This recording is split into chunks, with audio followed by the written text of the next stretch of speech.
Assalamualaikum warahmatullahi wabarakatuh.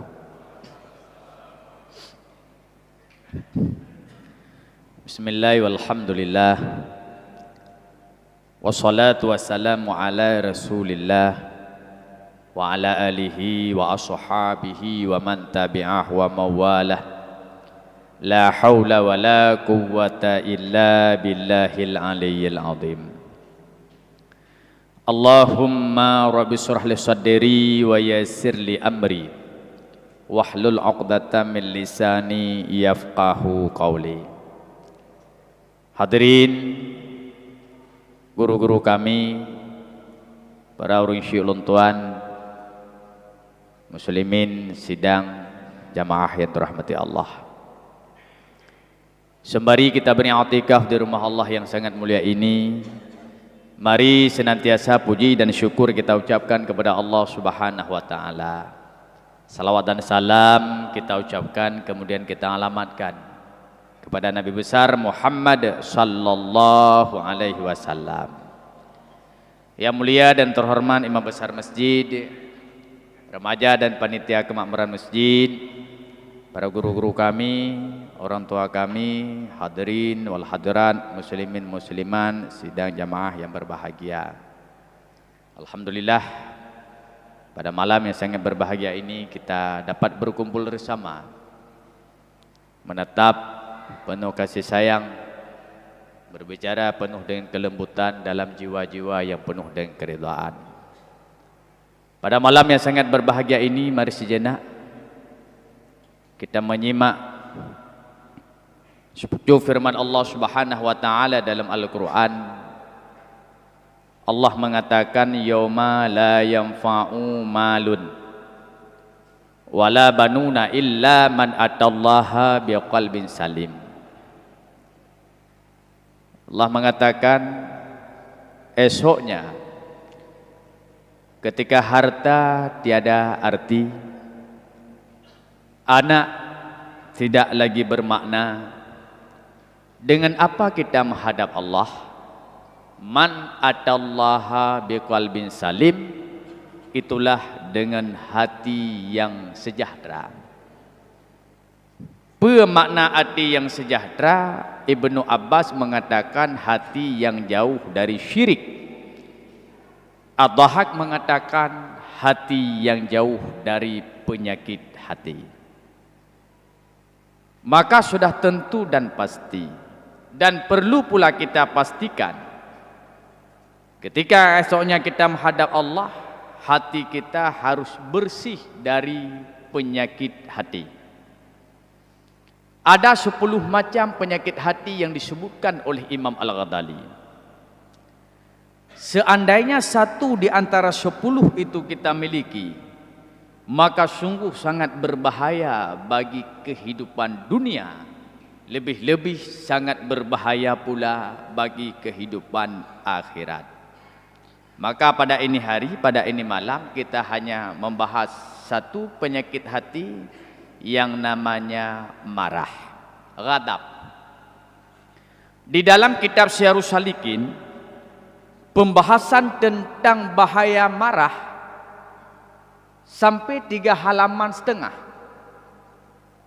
Punya penyakit hati misalnya ribah, misalnya dusta, nyalung kalon hana begitu panjang pembahasan, kecuali yang panjang lom masalah bahaya lidah. Bahaya lisan ada 20 bahaya lisan, itu pun sangat panjang pembahasannya. Satu lagi pembahasan yang panjang pula di dalam kitab Syarhus Salikin adalah bab pembahasan masalah bahaya marah. Sehingga diawali di situ ada hadis yang diriwayatkan oleh Abu Hurairah, seorang pemuda menghampiri baginda Nabi. Beliau mengatakan, "Ya Rasulullah, wasiatkan kepada aku sesuatu wasiat, yang mana dengan wasiat itu akan aku beramal karenanya, dan hanale lung tanyang singah le hanale drawana." No wasiat kelung sabah wasiat ya baginda Nabi. Rasul mengatakan, la takdzab, jangan marah. Satu lagi, ya Rasul. Rasul menjawab, la takdzab, jangan marah. Sabah tu nu wasit, lehaga nu ulang le baginda Nabi, la takdzab, la takdzab, la takdzab. Jangan marah, jangan marah, jangan marah. Berarti tanya Nabi bengeh. Pertanyaannya adalah, boka tungku bengeh han gebi bagi tanya. Pertanyaannya adalah, apakah pada diri kita itu ada marah? Bak diri kita nya na bengeh, mandum na bengeh. Karena Imam Al-Ghazali mengatakan manusia ini ketika diciptakan oleh Allah diramu dari 3 unsur. Yang pertama dari air, kedua dari angin, ketiga dari api. Api itulah yang nepeduk baganannya, itulah sebenarnya marah. Monyoh menan mandum getanyo na gepeduk marah. Cuman kalau seandainya Allah memang sudah meletakkan pada diri kita marah, kenapa Allah melarang marah? Timbul pertanyaan lagi.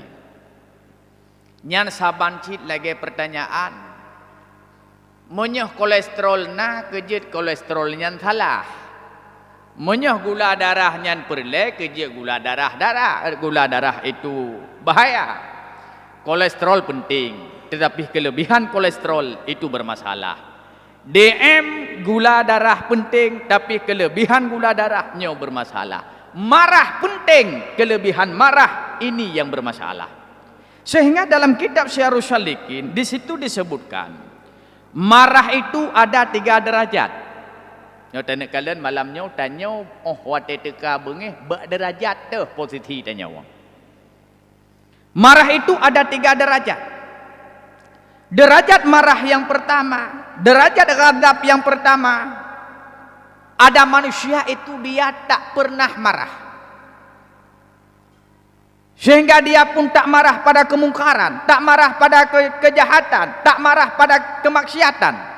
Oh jika kalian maksiat hana bengeh, oh jika kalian mungkar hana bengeh, perumoh hana itu pulai hana bengeh, aurat tabah macam hana bengeh, anu hana yabut hana bengeh.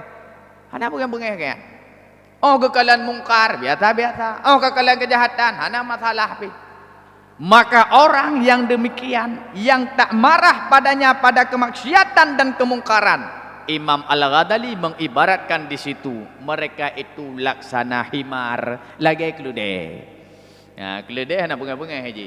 Kelude ada mati juga hana bengeh. Maka awat tak kalian maksiat nyan hana bengeh. Nepegah lam Syarhus Syalikin berarti nyan nepegah kelude. Nyan yang kabrat. Cuman takalan maksiat pakai banyak. Mara'a minkum munkaran falyughayyirhu biyadihi. Oh takalan maksiat bubengeh di situ. Hadirlah kamu di situ marah. Fa illam yastati' fa bilisanihi. Banyak memang hai ngejarau kitab tafsir kalau dengan kekuasaan ngelisan. Ha mampu ngelisan ngenati. Dalika at'aful iman yang telah iman nepegah. Jadi kalau demikian derajat yang pertama, kalau ada orang yang tak marah dia terhadap kemaksiatan dan kemungkaran, maka orang tersebut laksana himar lagi kelude. Kathaboh derajat marah. Berarti menyamenan tecok kesimpulan pertama di situ rupanya butuh marah. Oh nepegah oleh Allah Taala marah perle. Derajat marah yang kedua, mereka akan marah ketika melihat kemungkaran. Mereka akan marah ketika melihat kemaksiatan. Mereka akan marah ketika melihat kejahatan. Watai mungkar di kemata, watai kemungkaran itu terjadi, maka di situ bangkitlah amarah untuk menghilangkan kemungkaran dan kejahatan tersebut. Inilah marah yang dipuji oleh syara, dan inilah marah yang dipraktekkan oleh baginda Nabi. Jangankan katanya manusia biasa, Rasul pun ada marah. Tapi Rasul bukan pemarah. Di mana marahnya Nabi? Pada posisi derajat yang kedua ini. Pemepom Rasulullah marah pada agama. Artinya kalau agama dihina, agama dicaci, agama dimaki, agama difitnah, beliau hadir pada front yang paling depan untuk membela akan agama, untuk memerang akan kemungkaran dan kejahatan. Lahir perang Badar karena marah. Lahir perang Uhud karena marah. Buat agama ka dihina, agama ka dicaci, sahabat dung kabeh dipoh ngan diculik. Rasulullah dalam keadaan marah. Beliau naik di atas gunung Uhud. Seraya menyampaikan para sahabat dan para mujahidin yang telah hadir. Sahabat lun, para mujahidin. Hari ini kita berperang dengan orang kafir. Ini hari kita berperang dengan orang munafik. Ingat, beta peji'uh, beta geseh, mesabah langkah, beta peji'uh, mesabah padih. Andai kata orangnya katanya talu Islam akan dikuasai oleh kafir. Jikalau Islam dikuasai oleh kafir, maka Islam tak akan terwarisi bagi generasi katanya tengok. Maka lu pegah bakata orangnya beta geseh. Andai kata mati syahid, maka orangnya lu pegah bakatanya sebagai penuduh. Musuh jita jauh beta peji'uh, mesabah langkah, beta geseh, mesabah padih. Menyo bahasa katanya mungkin umpama pat yang tetap inan bumi pacak, pat yang tatak inan beluka, pat yang tak irih inan bumi irang. Menyo kata mu perang dengan beta kubah senjata dengan kalimat takbir Allahu Akbar, marah baginda Nabi. Nyan posisi badrajat yang kedua. Maka han mungkin lahir perang menyo hana bengeh. Begitulah kira-kira. Maka oleh karena demikian boleh berarti marah di situ adalah marah pada permasalahan agama. Kedua, derajat marah yang ketiga adalah orang marah karena hawa nafsunya. Mereka marah karena keinginan jiwanya, karena sifat takabur dalam hatinya. Itu marah yang tak dicontohkan oleh baginda Nabi. Itu sifat marah yang ada pada dirinya yang dicela oleh syariat dan tak sesuai dengan tuntunan agama, maka itulah yang dicela oleh syarak, marah sesuai dengan menurut keinginan hawa nafsunya. Puamupom bengeh masalah pribadi, kan masalah agama. Pakan bengeh mutang peng bak lung berosa dengku thì jutai pegah 3 minggu nyok 3 minggu thì dengar aneh bayu ka bengeh. Pakan bengeh berosa na acara pesta baru mau hipegat perkawinan nu ji lomba bak dua pakat 200 ribai ija bak long 300 ribai ka bengeh. Kejadian bak long dia terjadi. Itu jadi satu contoh. Pengajar tambah contoh. Dah 2 pakat kan hari ini pesta ada 2 pakat bahasa tanya di kampung. Geba bak cedera gelapar tu. Giliran cedera iba 1 juta tapi salah awak tulis lu gadah 0 sabah je ke 300. Guyak mau pakai. Memang drone kamera hain balah jatha baik menalah. Long 800 ribai long bagaron. Mata drone 100 nu bagalong. Sampai je ke pakai je ke dawa. Itu masalah pribadi. Baulun tuan pakai masalah mana? Tunggu mutuah. Masalah mana? Nyo realita alung pegah pu kejadian di samping rumah gepelahara manuk siam. Manuk raya-raya le manuk inang. Samping rumah belah redeh ke pelara mana ubud-ubud ke naik jak mana ya jak matem punggung badan noh pu mana yang nan ya. Pu mana kon? Semeri kete pu. Mana kate? Rono le mana agap. Rono le mana inang ale ke bai bai jak duai ka ke hom thaling galak lah. Mai tu tu boh mana tiam nyo. Kai kemarom kace. 2 bulan ke bibim pun hai naik tim rayu. Tingat ke nyo pasti nyo na terjadi cinta terlarang ke nawak nyo. Getim yang mau pergi dengan pormoh belah redi. Inilah masalah pribadi. Jikalau demikian, tacoklah kesimpulan di situ bahwa marah terjadi permusuhan akibat dendam dari marah masalah pribadi, nyokuh masalah marah yang gelarang dalam agama. Maka orangnya coba katanya evaluasi. Oh terjadi marah bak katanya. Pu masalah orangnya marah. Ngen saudara, ngen tetangga. Pu masalah agama, pu masalah pribadi. Menyamronyo terjadi marah dengan tetangga tu masalah masjid kailho memang mesti marah. Melasah kaipo hadir katanya marah. Quran kai pegahkon harus hadir katanya marah. Mungkar ka di mana-mana jip dubut kemaksiatan di samping hadir di situ kita marah. Memang mesti di situ marah.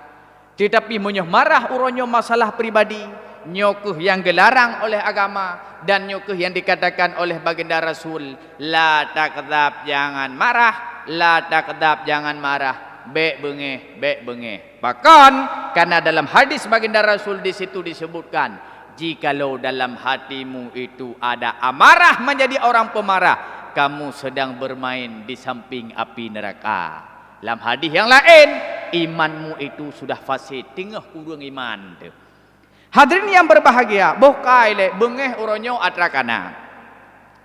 Pu ubat baik le bengeh. Nyan yang jadi pertanyaan. Pu rethep. Uronyo hana mempupu ka bengeh, hana mempupu ka digi, ngan tetangga telai bayu utang baju ka bengeh tu. Hai dengar rapat danyo melasah ka bengeh tu. Pokoknya nah saja muncul permasalahan dan menimbulkan marah dengan sesama. Apa obatnya? Dalam kitab Syarhus Salikin, cara mengobati marah ada dengan dua cara. Yang pertama dengan ilmu, yang kedua dengan amal. Dua buah cara. Dengan ilmu ada 6 cara, 6 macam. Nyote coba praktek, mungkin tang insya-Allah untuk ke depan yang berokon darah tingginya tang itu nian. Kadang terjajar rumah sakit tapi jauh boboh timun putihnya. Hai tim turun darah, dia apa nah. Hai pegah lurung pegah dah bengeh ganya darah tinggi, padahal tinggi draw ke jamun kan. Urusan darah tinggi dengan bengeh. Ade yang bermasalah ade secara medis darah tinggi. Mak medis hana datanya pegah hanya nak ubat penyakit bengeh hana bawanya. Itanya pakon bawa hana tu kon. Ke mana bengeh menjanjat. Oh ron darah tinggi ijo ubat. Han boleh. Nyo masalah ade, munyo ade hana beres mandung penyakit muncul. Mandung penyakit muncul. Takalan pula muncul dari penyakit marah termasuk untuk je penyakit kepegah. Buka. Nyo menan cara mengobati marah ada 2 cara.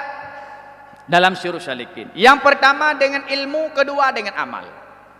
Yang pertama dengan ilmu, kedua dengan amal. Dengan ilmu ada 6 cara. Pertama, ketika datang pada dirimu marah, ka terus bengeh ke perumoh, ka bengeh ke adawat, ka bengeh ke cedera. Ingat, nepegah Imam Al-Ghazali. Sesungguhnya banyak ayat Allah, banyak hadis Rasulullah yang mengancam orang-orang yang dalam hatinya ada sifat marah terhadap saudara saudaranya. Itu pertama. Yang kedua, ketika munculnya marah, ingat, memang kamu kuasa untuk marah terhadap saudaramu. Memang kamu kuasa untuk marah terhadap istrimu. Menyetelah urinang tinggal balik. Kamu kuasa marah terhadap suamimu. Kamu memang kuasa marah terhadap saudara-saudaramu. Tetapi ingat, nepega di sini. Allah pun kuasa untuk menyiksamu. Karena sikap pemarah yang ada dalam dadamu, pemarah yang engkau miliki, itulah marah yang tak sesuai dengan tuntunan agama. Sentimen pribadi, masalah keuangan, masalah hana dihargai dan sebagainya. Hadir hatimu di situ marah terhadap saudara-saudaramu, ingat Allah pun kuasa untuk menyiksamu esoknya. Nyan yang kedua. Yang ketiga, ketika terjadinya marah, ingat sesungguhnya kita ini asalnya dari mana. Karena nepegah lahirnya marah itu ada satu sifat penyakit batin lain, namanya takabur. Ada takabur sahabatnya marah. Nah pasangan, lagi pasangan riba, nah, pasangannya dusta. Iri, pasangannya dengki. Oban ke iri ke kau? Hana senang otak kalian urungnya punya pangkat dan jabatan, itu iri. Kemudian muncul dengki. Bagaimana pangkat dan jabatannya supaya dia tidak menyandang lagi itu pangkat dan jabatan? Hadir kita di sana. Sahabatnya dengki. Begitu juga marah. Jadi ketika marah itu muncul satu penyakit batin yang lain namanya takabur. Maka awak terus marah nepegah, ne ingat. Duduk renungkan oleh kalian. Dari mana asal kalian itu? Cocokkah dan pantaskah kalian marah terhadap saudaramu hanya masalah kecil? Hanya masalah pribadi? Dan dengan masalah itu memang dilarang dalam agama untuk kalian hadir di situ marah. Ketika kamu marah terhadap saudara, bengeh ke adawat, bengeh ke perumoh, bengeh ke hal-hal yang lain, duduk renungkan. Dari mana sebenarnya asal kamu itu? Pak kejadian tu. Kemudian ditulis iu, bukankah, nepegat pertanyaan, bukankah kalian itu berasal dari air yang hina? Air yang tiada arti dan tiada makna. Kemudian dari air yang hina itu terjadilah proses. Jadilah segumpal darah yang najis. Segumpal darah yang pada posisinya darah itu najis. Dari air yang hina kalian jadi segumpal darah yang najis. Dari segumpal darah yang najis, kemudian kalian itu akan terus berubah menjadi segumpal daging yang tak bermakna. Dari daging yang tiada makna, terus kalian berubah, terbentuklah tulang berulang, jadilah seorang bayi yang di situ masih di dalamnya dalam keadaan lemah. Lahirlah kalian ke bumi dalam keadaan berlumuran dengan darah, dalam keadaan yang sangat lemah taat wa ilahi. Payah kau teman, payah kau sudung makanan, payah urung lain biasi, payah urung lain pusuk bajai, dalam keadaan lemah kalian. Terus ketika itu kalian mulai tumbuh dewasa atas rahmat Allah, atas karunia Allah, terus tumbuh dan besar. Di situ kalian sudah mulai berfikir. Maka ketika kalian sudah dewasa, kenapa muncul sifat takabur dalam dadamu? Sehingga begitu mudah engkau marah terhadap saudara-saudaramu hanya karena permasalahan-permasalahan yang sepele, bukan permasalahan agama. Nyoku tingkat derajat yang broken, yang kelih ingat, watai terus bengih kita nyo renungkan pat athai kita nyo. Karena kepegah marahnya memang dari takabur. Takabur biasanya dari atas ke bawah. Itu takabur. Menyatabuh contoh yang simple, tapi ini bukan menjadi sebuah lagian pun terlalu tafonis, mesti menolong nobo contoh. Biasanya kalau bupati itu marah terhadap ke bawah, ke camat bengeh. Nah, nya bupati biasa haji bengeh ke camat. Mungkin bupati marah ke gubernur, pecat juga. Nah, presiden marah ke gubernur, marah ke menteri. Nah, camat bengeh ke uji. Biasa dalam rumah tangga yang sering marah itu laki-laki. Kepada siapa? Kepada perempuan. Ke purinam, ke bawahan. Maka karena ada connect dengan takabur, maka nepegah awate bengeh. Ingatlah dari mana asal kita. Itu dengan ilmu, dengan 3 cara.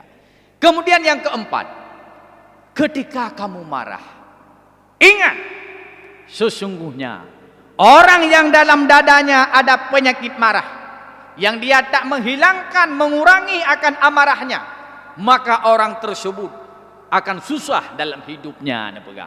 Urung bengeh susah laudip, susah. Contoh mentah-mentah, contoh yang mudah. Igampung tu, bengeh ke tetangga tu. Memang sepintasnya kapuah, kau bengeh, kau puji, kapuah. Tapi giliran kadang-kala tak nak pasang bola lampu, kalau tak perut. Kata terinya lumpah panjang, kakak dia baloteng, na bola ayub.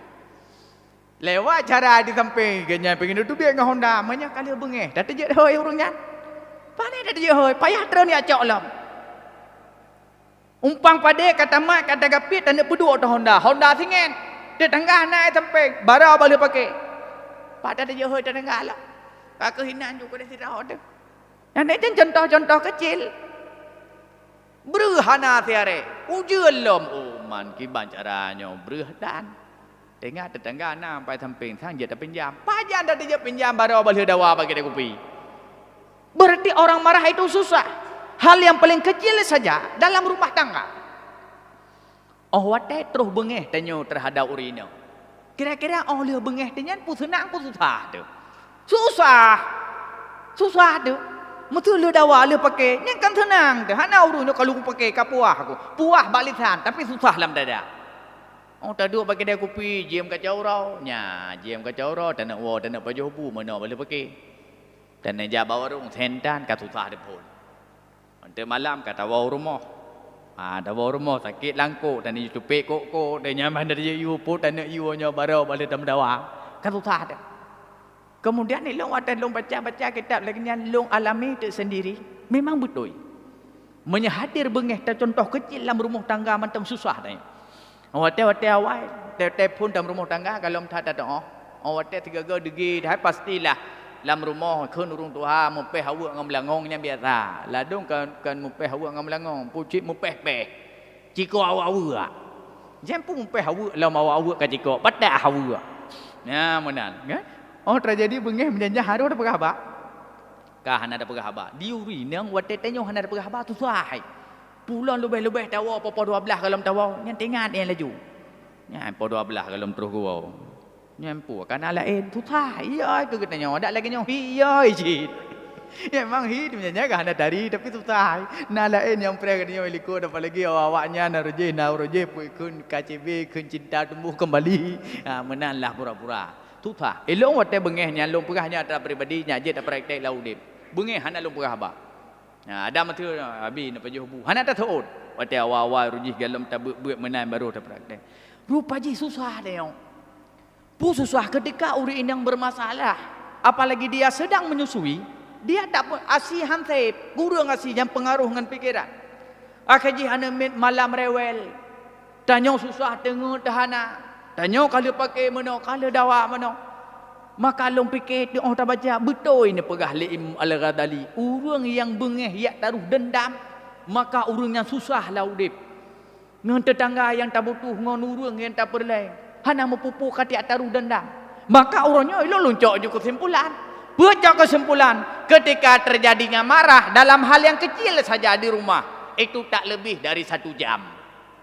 Matu bengeh yang sejam kajian yang sejam lebihnya kam lai pegah baju. Ya menalah kira-kira menyesurah urindang dalam ibad tanya mulai pun.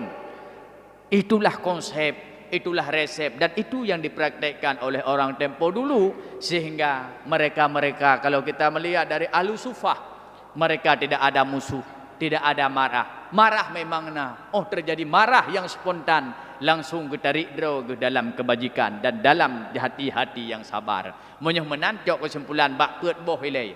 Puan nak pegah inan. Menyuh tanya marah haik taboh.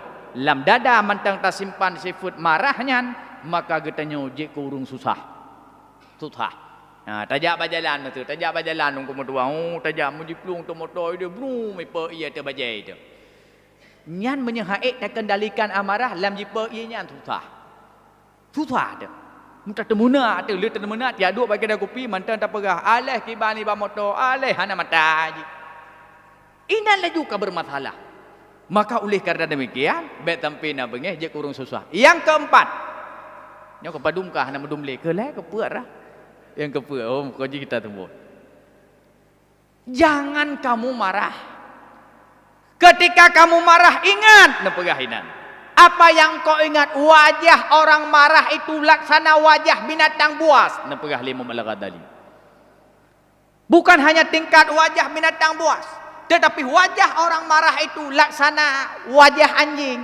Mutuleh langsung. Hi urang punya tengah bengeh lagi atai ke pegah. Ya atai ke hana rumah haji. Itu kau bengeh. Ya pegah hi urang bengehnya laksana binatang buas, gepudu oyok-oyok tu laksana anjing. Ya natom ta ro te bengeh-bengeh na seram hi tu. Mai ta nyo mono te bengeh hantom ta den ke kaca. Ta den ke kaca te koh me the ta kai. Ciu te bengeh te tiga. Daya praktek ikut kaca ta dong. Bulan bengeh me ta tu. Thang yo tu. Dah ko dah yo tu. Cukup juahi tu. Cukup juahi tu. Mana natom ta memotel hu bengeh te ta e to na ro ta te sepiam nyan te kerja han te je ngiang. Oh mai buka nyo hi tu.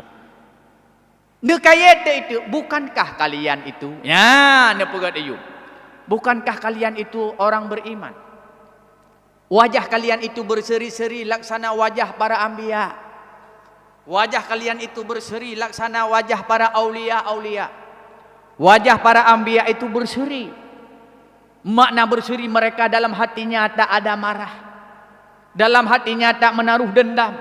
Jikalau pun mereka hadir di situ marah dan dendam. Kehadiran marah dan dendam mereka itu marah yang dituntun oleh syarak. Ketika agama dihina, dicaci, dimaki, difitnah, dia hadir di situ dalam keadaan marah. Itu pasti memang diajarkan dalam agama. Maka para wajah para anbiya, wajah para aulia, mereka berseri-seri, hatinya bersinar karena dalam hatinya tak menaruh rasa dendam dan rasa marah. Maka nepegah urang yang bengehnya cukup seram hi. Maka tanya mono pakai menteu uri nang bengeh. Nyan tamat bajaroi ke kaca tak bedong ka. Hi ketiga. Nya menanya mopom. Nah katuri drak nya wate bengeh. Nya wate bengeh. Ha kau ke ban hi ke. Hadirin yang berbahagia, kemudian bagaimana lagi menghilangkan marah dengan ilmu? Ingat, ketika hadirnya marah, karena di situ hadirlah syaitan. Awak tega pegat inan gepegat puskan pura cerita ataupun permasalahan, ketika marahnya seseorang, syaitan di situ hadir. Galang bengeh, waruh kena bengeh. Awak teh dihina icukeh le syaitan. Awak teh dihina tanya nya bengeh tu icukeh. Ai. Dumnan dihina ke han kabala. Han bengeh tu. Hina that draw ke ikule syaitan. Awak teh tenak legop, hana tenak balah eja syaitan icukeh. Hai. Kaim lagi nyai tenak tu. Rendah that draw tu. Awak teh dicaci hana tabalah ibadah syaitan ya cukeh. Hai. Hana ka caci malah, hana bengeh tu. Memang engkau penuh dengan cacian. Syaitan di situ dia hadir selalu memancing kita supaya marah, supaya api yang ada dalam dada kita membara, terus membara. Yang mendapat hingga ngenji karena syaitan bengeh datang. Dalam sejarah kalau ada depu keban urujih iblis bengeh ke Adam.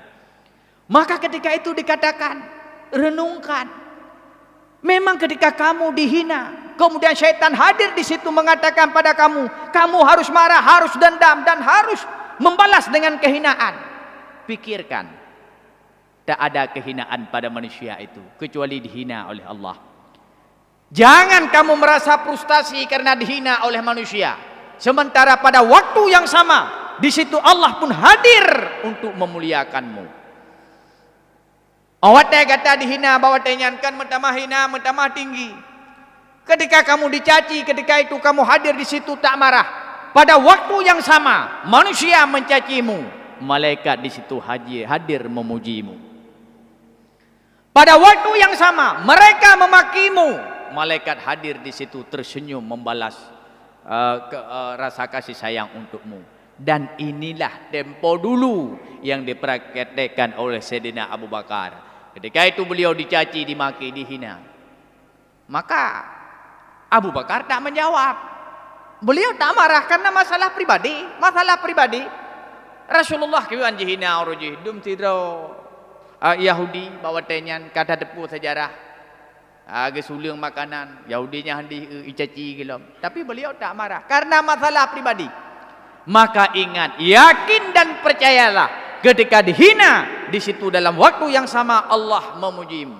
Ketika dicaci, di waktu yang sama malaikat pun tersenyum untukmu. Menyehmenan ingat, watai truh bengehnya, di situ hadir syaitan untuk memancing-mancingkan amarahmu supaya kamu menjadi orang yang pemarah dan dendam dengan sesamamu.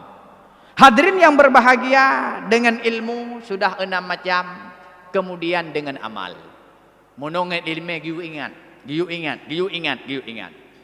Terus apa yang kita lakukan dengan amal? Oh watai bengeh nepegah lam sirus salikin. Bacalah a'udzubillahi minasyaitonir rajim. Ka timbul bengeh a'udzubillahi minasyaitonir rajim. Nyan watai ka bengeh. Kemudian Allah ta baca a'udzubillahi minasyaitonir rajim. Mantang cit bengeh. Ketika kamu marah, di saat itu kamu dalam keadaan bagaimana? Dalam keadaan berdiri, duduklah kamu. Niyudu. Wata ta baca a'udzubillahi minasyaitonir rajim. Oh mantang bengeh cilaga thangnya mantang jen. Nyanya telu berkata, rau ku jen, tapi kai ku jen. Tingah dang, duduk. Ketika kita duduk, kita pun masih marah. Inilah ada hadis baginda Rasul di situ dari sahabat. Ketika Rasul marah, ya, Nabi bengeh. Sebab Nabi nak bengeh dah perah mana? Kan masalah pribadi. Ada lagi masalah ketika memimpin umat. Dalam Syarul Salikin, bagaimana marahnya Rasul? Rasul pada satu hari mengatakan pada sahabat, sahabat lun, singa ke depan kita rapat. Namun kalian jangan memakai baju pakaian warna pulan. Inan mutulih warna kuning hang bitu. Pu filosofi mungkin nyak seragam, mungkin karena tak dijelaskan lagi mungkin keseragaman atau bagaimanalah, begitulah kira-kira. Ada sahabat yang ketika itu melanggar. Rasul ini pegakkan disiplin, bab pimpin umat, tanya pemimpin berdisiplin, berlagaji. Hana apa di situ hadir marah. Ketika marah baginda Nabi, bagaimana sikapnya Rasul? Bak watenyan memang dalam kondisi watene dua. Watene dua Rasulullah. Ulai nekundo muka merah, ulai mekundo jarau nugusuk-gusuk janggut. Marahnya baginda Nabi.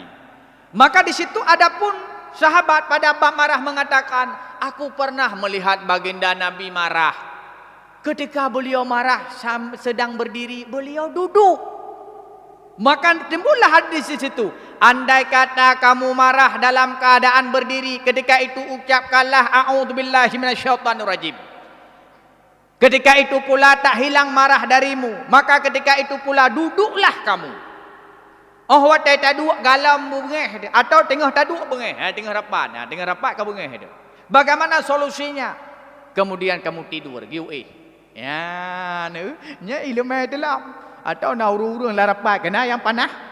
Yang panah watai ka panah tengah boleh nyampe panah atas ci baca auzubillah la tiga. Baca laju. Kak, hamba bantai-bantai sabah. Maka ukur menyenar rapat di melatah masjid, ba bantai melebo. Yang panah-panah tengah duk rapat ju. Nya resepnya tiba ngene panah draw seraga Oh, setelah kamu tidur pun masih ada amarah. Mantang bengeh syid. Bangunlah kamu. Kemana pergi? Ke sumur. Apa yang kamu lakukan? Berwudu. Ya wudu. Lihat wudu mantang syid. Kalau dah wudu dan dia semayang, mantang tanya syidnya, mantang. Lalu semayang menjadi bengeh long kegop. Anak puah, komono, galam selesai masalahnya, lihat ku semayang, lalu semayang ku cuma jidan dan tengah bengeh ladi. Maka ketika kamu sudah berwudu, pada ketika itu pula kamu belum hilang marah, maka ja'la mumon giyu manawa. Nah, giyu manawa. Nya lihat manawa tubuh ka segar. Kabereh mandung kalau ada tahu pejabat ja juga ada pu pajoh jubu tikan yang manya ka piu lah. Mana ke pegali pajoh bu ina tabau urung dua biasa ke tak dige urung dua. Anak ke pegali na pajoh bu gebi resep. Namun nasabah doa dalam dungku mutuah ilun tuan kedua. Itu doa yang dipraktikkan oleh baginda Rasul. Yang kedua lo lungkun pe kedua tu kan. Ya tapi dia tak doanya dalam kitab Syarhus Salikin pernah terjadi Aisyah marah. Mungkin kita praktek, kadang urinang kita marah. Atau dia tanya lah kau marah, terserahlah.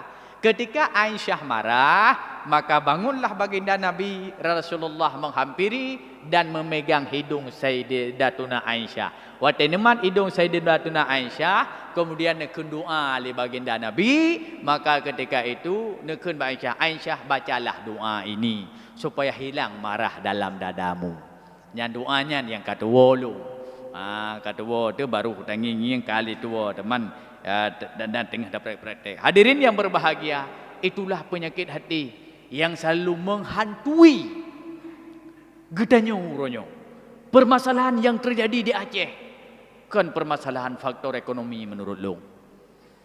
Permusuhan, kebencian, malah uronyo ya Allah lam kampung uronyo mu kelompok-kelompok. Lam Sabah menasah bermasalah, lam rapat hadir di situ orang-orang beriman. Kenapa itu yang terjadi? Jawabannya adalah ini belum selesai. Belum selesai masalah hati. Belum selesai. Bahkan belum selesai karena hana tapu baubat. Pakah hana tapu ubat, hana temu ubat. Wah hana temu ubat. Nyo bermasalah. Maka oleh karena demikian pentinglah tasawuf dalam hidup. Dumna penting. Pernah ditanya pada Imam Syafi'i, wahai Imam Syafi'i, dumna penting ilmu tasawuf ya Imam Syafi'i. Najawab oleh Imam Syafi'i, pentingnya ilmu tasawuf laksana pentingnya kamu mencari anakmu yang hilang. Anak tu sabah si mata wayang, ijak sekolah hanai wow, tinte tak sitat anaknya penting tak kehadiran anak laudip. Lagi yang penting ilmu tasawuf. Artinya apa? Patah na yang na tasawuf berakhlak, berhadir tanya. Fikih tentu pun yang penting. Tasawuf itu juga tak kalah penting. Bahkan karena nepegah syarat ibadah kan dua. Syarat ibadah dua. Pertama suci. Suci dibagi dua lagi dalam kitab tasawuf. Suci zahir, suci batin. Suci hati. Munyoh-nyoh mentahana suci. lam nyoman tang suudan hasud iri dengki sombong khianat ria takabur dusta marah nyo galam suci nyo munyoh nyo galam suci maka sangat berbahaya kita menghadap Allah yang Maha Kuasa. Hadirin gurai-gurai luntuan yang berbahagia, maka oleh karena demikian tacok kesimpulan wate pun kabi hanya 2 minit dekat insya bahwa sesungguhnya nepegah bahaya tat bengih. Maka bengih yang kena bagainya kendalikan amarah itu.